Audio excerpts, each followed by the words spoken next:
била една девојка. Си имала татко и макија, а со нив живееле и двете ќерки на макејата.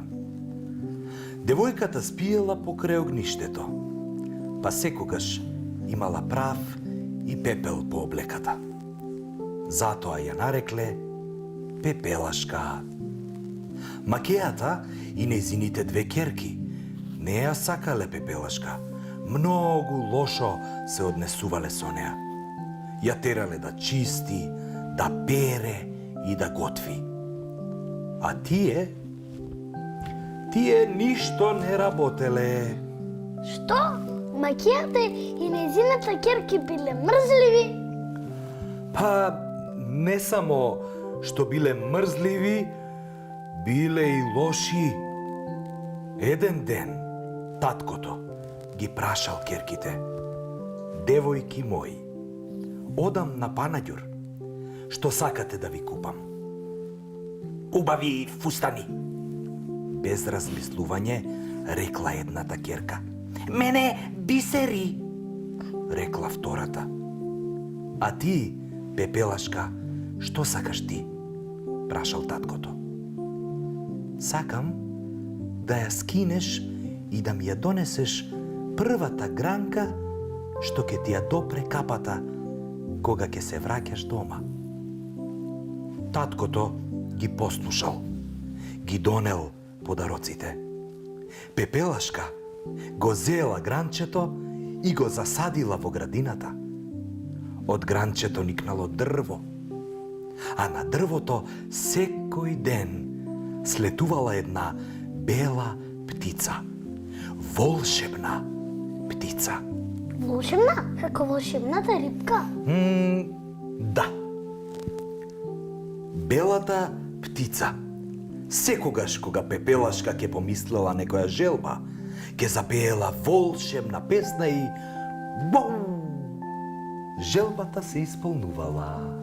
Леле, колку убаво да посакаш желба и да ти се исполни. Еден ден, принцот правел забава, на која ги поканил сите девојки во кралството. Решил да си одбере жена. Двете полусестри на Пепелашка почнале да се дотеруваат, а Пепелашка им рекла: може ли и јас да дојдам? Зарем ти, Пепелашке, полна со прав и пепел, да одиш во дворецот?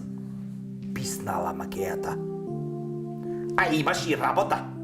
Во пепелта, крај огнот, истурив леќа. Ако ја истребиш, ако ја исчистиш за 2 часа, можеш да дојдеш. Прв пат слушам за ваква работа. И на Пепелашка и било чудно. Не знаела како тоа да го направи, но морала да послуша.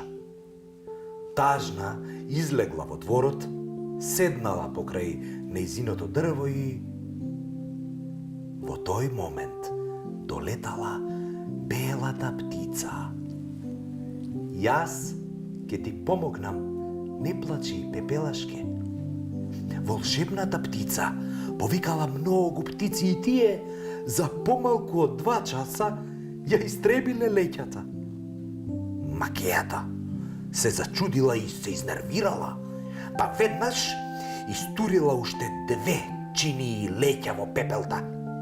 Ако за 1 час ја истребиш леќата, ќе дојдеш кај принцот, рекла таа.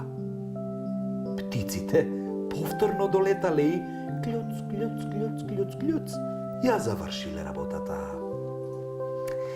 Немаш фустан и не знаеш да танцуваш.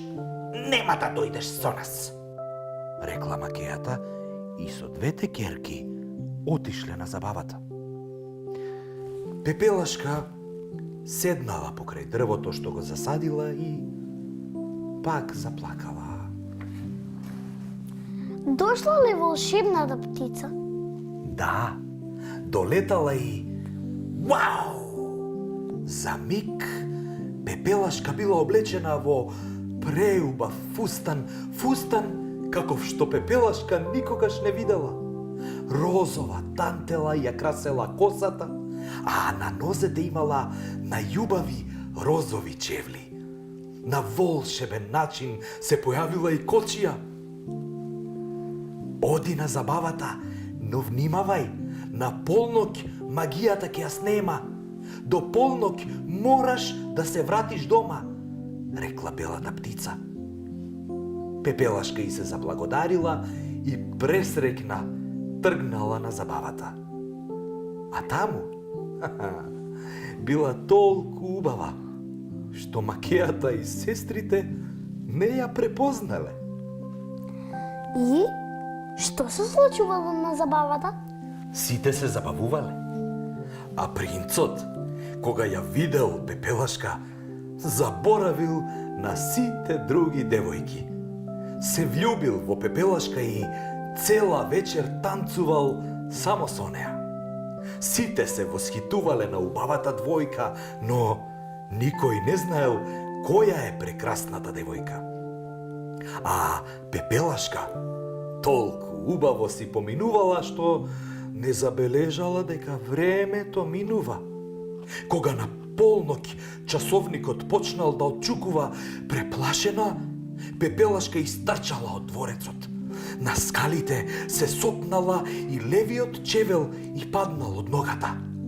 Немала време да се врати, да го земе, влегла во кочијата и заминала. Точно пред нејзината куќа, магијата, пуф, исчезнала. Принцот го зел чевелот и рекол: жена ќе ми биде таа која ќе може да го облече овој чевел. Го поминал целото царство, но ниједна девојка не можела да го облече малиот волшебен чевел. И двете полусестри на Пепелашка го пробале чевелот, но им бил мал.